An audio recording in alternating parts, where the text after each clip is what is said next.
whether it does make its way into one of these games. Sometime, as you can see, very, very mirrored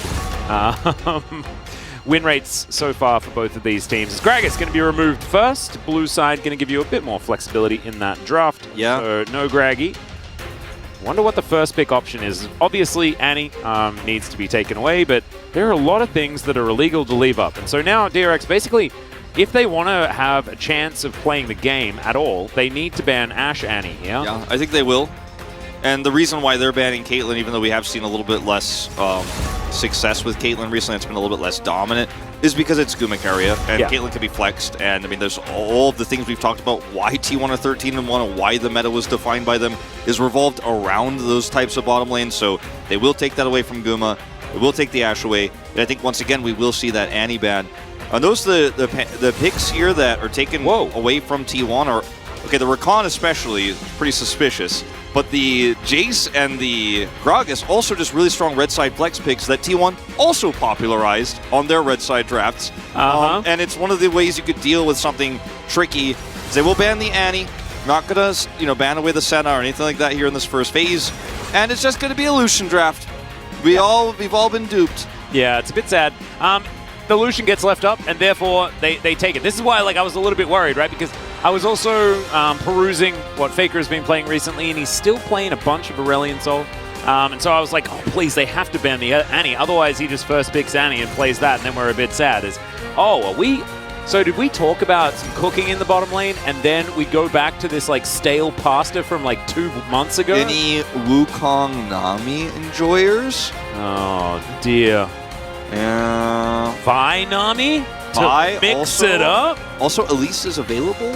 There we go. Yeah. Vi Nami, let's go. Doing for a little bit of Vi action. Man, this is so interesting. Nami and Lucian, I think they would have a lot of synergy together. Could you imagine the one-item spike with Gale Force and Imperial Mandate Now, Wolf? supposing, Atlas, we did have a Lulu in the bottom lane. Whoa, that kind of changes the equation here. A little bit of a barrier for this area, so maybe they could try to trade. Yeah. And, with the nerfs to Nami and Spell Thief's Edge, maybe they could hold their own. Yeah, but the Spell Thief's Edge also affects the Lulu, so maybe it's a bit of a wash. We'll see how DRX are going to be able to cope That's in this lane. As Ahri will be taken away here, interestingly, with the Vi setup. Just don't want to give them the really strong pick potential. As, to be fair here for T1, this composition is one that they have also mastered. And if you have the Ahri here, you just play a very one-sided stompy game where you snowball so hard. DRX are not going to allow that pick potential here with the Vi.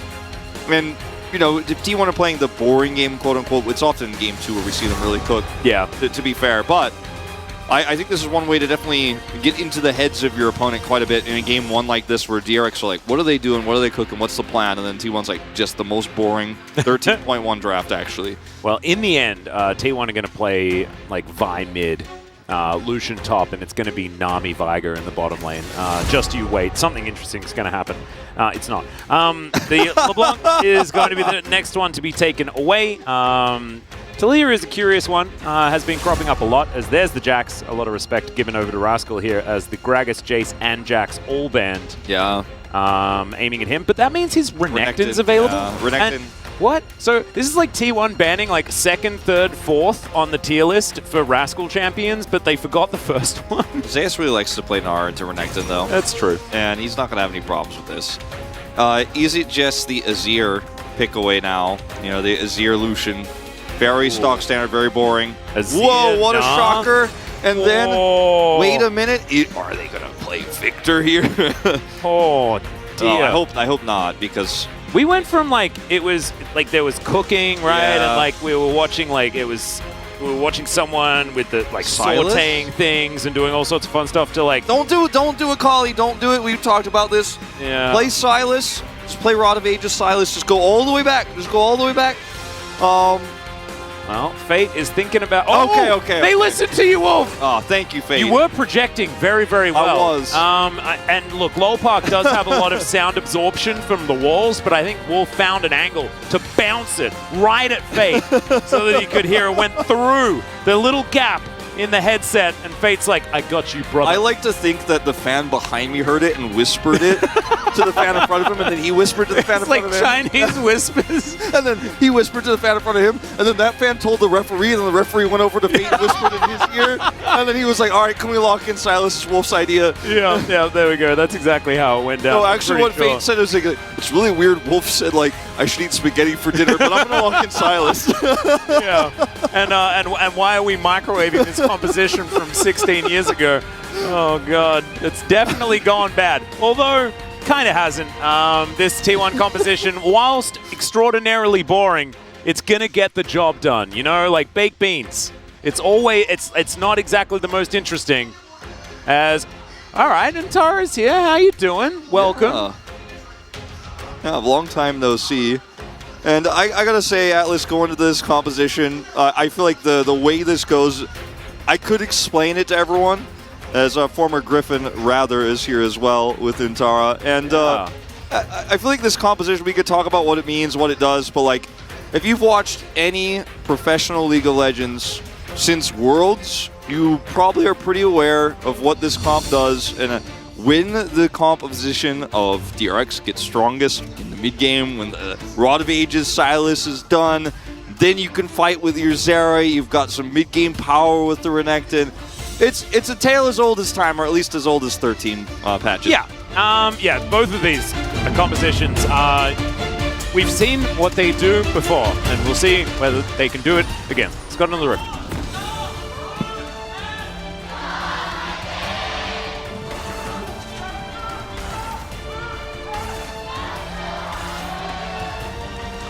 All right, here we are, and already something has been adjusted beautifully, and that is Rascal picking the Renekton skin of T1. So that is fun. That is interesting. That's kind of cool. Yeah. First strike Silas, pretty standard. Barrier Zeri, how did we know? Whoa. Sejuani on the Rift, so Guma can't take Ignite. Takes Cleanse. He knows Faker what he's is going doing. Conqueror this time around into the Silas into the matchup? Silas specifically. Whoa. Then also Fleet Footwork for the Gnar. Into the Zeus Renekton special. matchup? That's crazy. Aftershock Vi. That is actually kind of like, yeah, that's a little bit different. Yeah. It's like a little bit less common. We're not pressing the attack this time around, but it does kind of seem to me like Oner doesn't really want to play too aggressively in the lane, which makes me a bit sad, I guess. Yeah. Well, let's see how this matchup goes, because it can go both ways. And Croco can path top, because bot is going to be a wash, right? And also note that on the bottom lane right now, they leash for Oner. So, and this is known. I'm pretty sure that was Rascal pressing W and then not finding an auto attack, which is a bit sad. Oh, no, he didn't. He pressed, I don't know what I'm talking about. I'm actually losing my mind. Too much Seri Lulu. Yeah, I was busy looking at the bottom lane and my brain malfunctioned. Please, excuse me. I will attempt to do better. As Dr. and Barrel doing laning. Yeah. And Barrel, he loves his level 2 all-ins with this Lulu. And you should hit it first here. Use that shield one more time. As this is not going very well right now in the LCK. It's kind of a, it's very vulnerable to a lot of things. As look at Barrel trying to hit level 2. We know it's going to happen before it happens. How do we know? Yeah. It's like we've seen this before. T1 are going to back away because level 2 comes in and they miss one creep. This lane is over, Wolf. In terms of things to explain, yes. Oh, yeah. we covered it. We're going to have to, we're going to dig deep on things to talk about, because the amount of times that we have analyzed these two compositions almost exactly is kind of absurd. I mean, the only other thing to add is that, this kind of happened where level 2 came out this way because Keria helped Oner, and Duckdom and Barrel did not help Croco, and so they got down there first and control the wave earlier. Yeah, now we've said everything. Yeah, we have. We haven't mentioned the fact that Croco, if he plays towards his top side, is going to be able to get a lot of permafrost value, and Rascal getting ahead early will be able to create some good things here for DRX. And, this is obviously predicted by T1 that Croco's going to path topside here. Oner's going to get scouted. These teams know so well what the other is trying to do, although this, unfortunately, does miss. Oh, this is Oner lurking off to the side. We know that he is up here. And there he comes, as they don't actually aggro the turret. That's so important, as Rascal going to slice.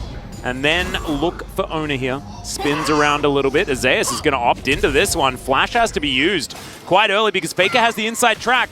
Bolt Breaker not going to quite find it here as Oner gets slowed down, but there's the flash to come forward, and Croco has to flash as well. Over goes Faker though, as Croco is going to be taken out, but can Faker survive? The answer's no, as Rascal is going to pick up second blood. Oner now looking for even more as they go 1-for-1, but T1 gets the first blood gold. Yeah. First blood gold going over to T1 here, but I think I actually like this situation a lot here on the side of the Silas in this matchup, who does pick up an assist here. If he got the kill, would have actually been amazing, but unfortunately it goes over to Rascal. So a kill for Faker, an assist picked up for Fate. That's going to make his time a little bit easier getting to that Rod of Ages, because the Silas is the one that really wants to rush it out. Yeah, true. However, he's now against First Blood Zia, which is a little bit sad. Doctom also struggling as the heal has to be used. Gumayusi trying to fight this one as Barrel's slowed down. Keria standing his ground as Croco comes in. Gumayusi just wanting to get a kill before he's taken out as the flash going to be utilized. And Croco, does he have the Winter's Wrath? Extendo Beam comes forward. Permafrost trying to get this one done as Oner is going to turn up. No way! Gumayusi somehow survives! 6 health! That is absurd. Look at his face. He's grinning. Now, Faker does not have Flash here. So remember, this is where the Silas can turn this matchup around if he actually gets a really nice and diversified steal. Yeah. Like, this is what he's looking for right now. Yep. It's level 6. They're going to come in as Croco's moving over yet again. Surely it's not going to go wrong this time as Faker is close enough to his turret. So it does. But that one was definitely less robbed than the bottom side. Okay, I thought he was closer to 6 when he was going aggressive like that, but it was because Croco was coming over, and he almost is able to potentially set up a pick there onto Faker, but does not. As, man, this game is very much, yeah, it's a 1-1 kill score right now, but a lot of action. We haven't really slowed down here as Guma gets so incredibly low. Now, this Scryer's miss is really crucial because it means that Croco thinks this is a kill he could set up here, but luckily, as you mentioned, they see Vi before aggroing the turret, so they have a little bit of extra time to get out. And then obviously there's a long chase that ensues here, and it's really well played by Zeus. A flash is forced, and Zeus could chase really far, and Azir has Prio in mid, so Faker can come over here. Now, he does flash to guarantee this kill. Fate does not have to flash. And that's one of the things I was saying. I really like this for DRX in a lot of ways, but additional gold does go over here to the side of T1. And then down here on the bottom side, Croco comes, but look at how quickly they react to this, forcing them out so there's no follow-up damage. The flash comes through first for Guma, and then watch this from Keria. He's got 60 mana pretty much exactly. So ebbs and flows and has enough healing here just barely to get him out.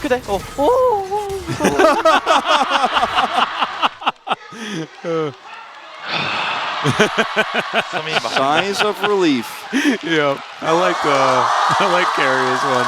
His fans losing their minds, quite obviously, but that was very, very close to being good for DRX. And in the end, as the dust settles, you know, it's 400 gold, something like that, as far as the gap between the two teams. Yeah, I mean, this is DRX having a great start to this game in a lot of ways. Remember that their composition scales incredibly well with this Zeri. Not that T1's doesn't scale too, because they have an Azir.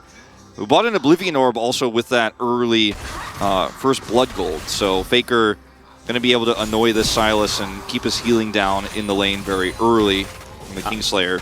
Rascal and Zeus as well have exactly the same items and exactly the same CS. Which, well, actually, one more please, Zeus. One more, just one more. We'll need one more.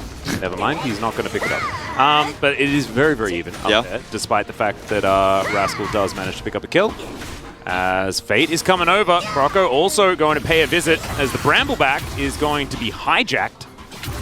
Well, actually, Fate cannot hijack the Brambleback.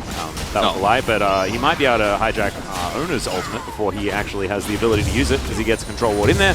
Croco is going to be able to steal away the red. So, little advantages here picked up for DRX, but Oner not going to be too bothered by that.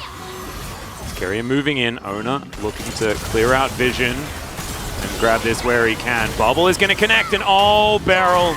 We've seen this one before, and he is going to fall down. Croco moving on over, does have the Glacial Prison, but without the Lulu, not going to be able to fight this one 2v3. Yeah, level 6 timing coming over here for Oner, but it doesn't even matter. If you hit that bubble, Barrel is dead. You have the Dirk, you know, early in this game as Guma, so you have that extra damage. The Lulu's just not going to be able to compete, didn't have flash. And so Oner wants to come over here and set up a level 6 timing, but he's completely unnecessary. in this exchange, as Kroko also knows the timing and comes over here, but isn't able to help out. Maybe he could catch Keria here, but seems unlikely. He'll back away. Trying to catch them backing, but they aren't unable to do so. Keria moves away. Does have his back delayed just a little bit, but not going to be too worried about it. So just going to be a kill onto Beryl there as Rascal.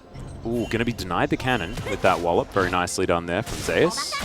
Keria has Tidal Wave and is headed mid here, and Herald's up, so I mean, he could either potentially set up a pick here for Faker or just fight for Herald to make sure Oner guarantees it. This is actually a really nice time for him to go over here. Doesn't back at all. Back at Slade turns it into actually a big power spike here for this early game for T1, and Keria just makes sure Faker is safe here in mid, and they can't come over and contest the Herald, so well played. So now both early objectives going over to T1. This is exactly what you want in this composition, as Oner's coming over here with this timing, but the Beryl is caught by this bubble.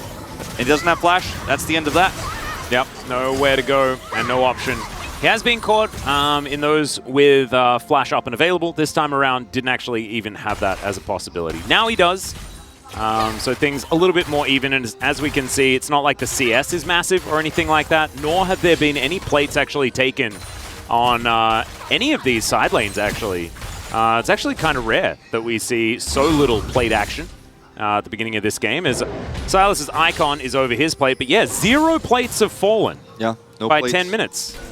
Crazy. Bit of a late Herald pickup here, but it is grabbed by T1, so that is going to change very soon here in the mid lane. Faker does have his flash back up and available, and Fate's hijack is on cooldown, so we could see gank into Herald drop. Oner, happy feeding, trying to work out where he wants to go. As Kroko just comes out of the brush a little. That was very strange. So both junglers just wandering around a little bit. Well, he was like, are you going to use your cooldowns? Because Faker's got prio, and we will kill you. He doesn't want to go in on him first, but does force him out now. Yeah. That was very odd. Anyway, T1 getting vision and double control wards around this second Drake, which is going to be the Hex Tech, and that's why they're investing so much, of course, is a beautiful dragon, as once again, Kroko and Oner just playing footsies here around the river. Kroko can't really do anything here, though, unfortunately. He's trying to force his way in here. Wild Growth is ready, so there's a lot of CC to chain, but Oner went Aftershock, and the damage on this Lucian is so high at this point in the game compared to what you're going to be able to offer back, as the Zeri feels bad here. Try to fight for this Herald, or rather Drake, excuse me, as DRX. And look at Faker. He's just pushing plates. I mean, he's like, I'm just going to get money. If you guys are going to think about this a little bit longer, think about me picking up more money instead. Yeah, and they are going to do that. Could it be first plate here on the bottom side of the map as well, as it's very, very close, but it's not quite able to get there. Yeah, only Faker is securing it so far, but they're going to drop the Herald, so that'll change this equation. And Kroko is trying his best to hover here and make sure that no dive is possible, but he doesn't have any agency otherwise here, unfortunately, especially with Guma having cleanse. Yeah, and this is a 3v3, but Beryl doesn't have a lot of his health bar left. He does have Wild Growth, so if they try and go for a dive, it's dangerous. As Beryl caught once again in a bubble, the heal's not going to be enough. He dies with Wild Growth up in the CC from the bubble, as Keria is running this bottom lane. Yeah, this is why, Kroko needs to be here, but also Beryl, you had flashback up. If you dodge that, it's a different scenario. You could flash back there, and even if you get hit with the Tidal Wave afterwards, you're fine. You've got Wild Growth, and you should be able to help out, but fortunately does die here a second time, and T1 just running this map now. And Faker, we talked about the early Oblivion Orb. Fate missed his opportunity with Flash Advantage to go for the all-in. He did have level 6. Kroko came over. And now Faker runs this mid lane too. Rascal looking to try and catch up in solo kills, as we can see, but Zeus just going to hop over the top of him. Lands the boomerang there as well, as Rascal wants to make use of his Dominus. Oh, it's not exactly the greatest of souls here, but we'll have some Mega Plants. Some Mega Flora, if you will. Gale Force picked up for Guma on the bottom side of the map with that kill going over. No mandate yet for Keria, but it's soon. Yep. Well, you are playing with fire, my man. He is. He's wearing the, the SKT skin, so you have to play with a bit of gusto. As now Kroko will be able to go home after clearing up his jungle. Needs to head towards the southern side of that one. I'd be lying to you guys if I told you that Kroko wasn't exactly where he needed to be from start to finish so far in this game. Like, he absolutely has been. This bubble is beautiful. It's both. Yeah. And Beryl doesn't flash, he's dead. He was already low on health, as you mentioned, but He has been exactly where he needs to be this entire game while also maintaining an advantage in CS. But unfortunately, Sejuani into the Vi with these losing lanes, there's not much you can do even in those moments. Like, the arguably most dangerous part was when he went topside, but Oner was also there. And when he went mid, when Fate had that hijack available when Faker was flashless, but Faker was able to get away. So he just hasn't been able to do anything really this game. Just the single assist from that scuffle topside. Yeah, and no plate to go down here for Fate in the mid lane, so none of that plate gold actually going to exist for DRX, and it does mean that close to a 3,000 gold lead for T1 as the dust settles, and it's not massive, right? But it's enough here for T1's composition, especially moving towards this mid game, as Arctic Assault and Vault Breaker are just surprisingly similar abilities, and Oner not going to land with his version of it. Nope. As a couple of different fights here. As Glacial Prison is going to be invested. In goes Fate. Can he get the flash? Emperor's Divides flying every which way. There was a tidal wave there as well. My goodness, buttons were pressed, guys. Fate, a little bit slow though. Yeah, Gumayusi getting chased down here by Dr. Has a lot of movement speed, but the Glitter Lance not going to connect. And Zeus just having a good time in the jungle. Yeah, he's like, can I have this red buff? This crocodile over here is very annoying, and I would like to burn him. And he will get it. Thank you very much. Yeah. That was a very crazy exchange there with Croco looking for an opportunity, Fate having the Flash Emperor's Divide set up, but Faker's reaction is perfect. And he pushes him away, so Flash for no Flash here. Faker maintains the advantage, and these small leads here in this lane have really started to compound upon themselves as it's a 14-minute rod, so one of the leader ones you'd have for Silas, which really hurts his ability to get that spike later on with Hijack, getting that additional health much later. Really hurts the mid-game here for DRX. And Faker takes out this turret early. He's got full control of the middle of the map. Yeah, it's not looking great. He basically has taken this turret by himself as well. Hasn't really needed too much assistance in that department. And that just means that T1 able to break this map wide open. Control vision, a lot of places so far being set up. As you can see, able to get vision down relatively deep now that mid lane outer turret is done. So, Shirley, next option here for T1. And to get the Sundisc turret set up in mid this early in the game is almost unheard of. Remember, he didn't get, as you mentioned, the Herald drop in mid. Still gets the whole turret, so he can set up that extra prio so early to start this Herald ASAP, and that's exactly what they're looking for here. Now he's ready in position with Emperor's Divide and Flash. Yep. And Mega Cone able to get him in there as Rascal moving real fast. Tidal Wave going to get the knock up as Croco is going to lose out on the Herald Smite. They can potentially defend the Eye. Yeah, I think that T1 are just going to let it go. Zeus has a great amount of push going on bottom side. T1 just out-macroing DRX here. Now the bubble is going to connect as Oner was thinking about going in. Faker with some Sand Soldiers in the area as well. Dr. disconnected from the team right now as the Eye is going to disappear. But now Cease and Desist is going to come through. Beryl is going to be Oner's target, but the Glacial Prison will come in. He's pretty far ahead, but Faker swoops down and will lock up Beryl. And Mega Cone's going to be used to get Croco over to the side, but now Fate is doing battle with 4 people, and he'll just be taken down. Now Dr. has to fight by himself against Faker. He flashes to get himself over the wall. He may survive. The last tick of Ignite is not enough, but a disjointed fight for DRX, and T1, they will be able to come out victorious. Super decisive fight for T1, and I mean, Zeus has got so much control over this lane right now. Rascal almost solo killed here. Oh, doesn't manage to get over that wall as he has to flash, and there is the Dominus that has to come out, and there's the last Hyper Proc and a solo kill. So they get his flash, they get his ult, and then Zeus just picks up the kill. So he's not going to overtake him in solo kills. Wolf, I don't think so. So this tidal wave used here to secure the Smite is why they don't feel comfortable to actually force the fight here and secure the Eye itself, because they don't have that critical ultimate. As you see, Drake is being taken alive. Soul Point, by the way. And this chase here, as the disjointed Renekton has to go to defend, is the numbers advantage goes to T1. Duck isn't here. He's forced out in mid.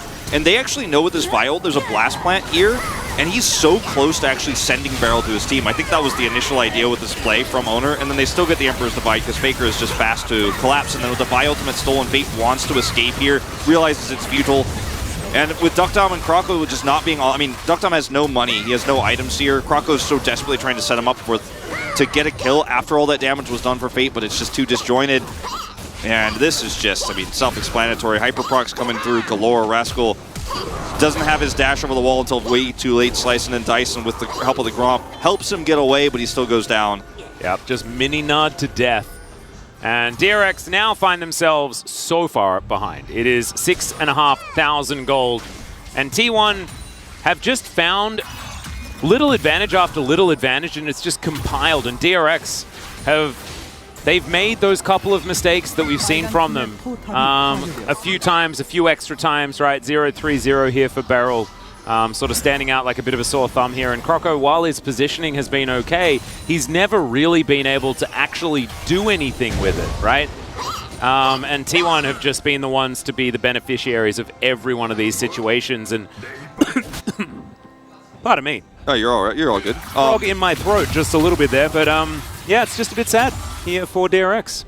If you need water, here you go. No, I've got my own water here. I think something got stuck. Yeah, this happens to me all the time as people who watch the LCK know. So, like, I just had the water just in case, but it looks like you do have some. And anyway, the game state here is really rough. And Beryl, you know, to talk about, you know, it feels like a really... Okay, hold on. Rascal. All right, cease and desist going to come through here as Rascal slice and dice and gets the wild growth as Beryl avoids the wave this time around. Good polymorph, but Beryl is, yeah, not a lot of options, and the Crocodile's still dead. Double kill for Gumayusi. 3-0-3 now for him as Zeus is taking down inner turrets in the bottom lane, and T1, it's starting to feel like one of those games where it feels like T1 has 10 players and their opponent has 5, yeah, right? I mean, it's an 8,000, nearly 9,000 gold lead here. Yeah. And they can start Baron on spawn as they do. This is the T1 way. It is. If T1 isn't doing Baron right at 20 minutes, that's when you know, like, it's not the game they're looking for. Because this is just what they do. They get these huge leads, they take Baron, they end the game with it. Yep, that is going to be a Glacial Prison to avoid. Oh, okay, he gets into the pit. Can't steal it, but he got into the pit. Nice try. It's basically a 50-50. Nice work, DRX. Croco goes for the hero play, but it does not work out. T1 now with the Baron should be just moseying on towards the enemy Nexus. You take it mentioned down. Beryl, you know, he's had a bit of a rough season, right? And this is him dying here because the tidal wave placement is so good while he tries to wild growth Rascal to keep him alive, and he's stuck, right? He can't get out of here. He has no flash, but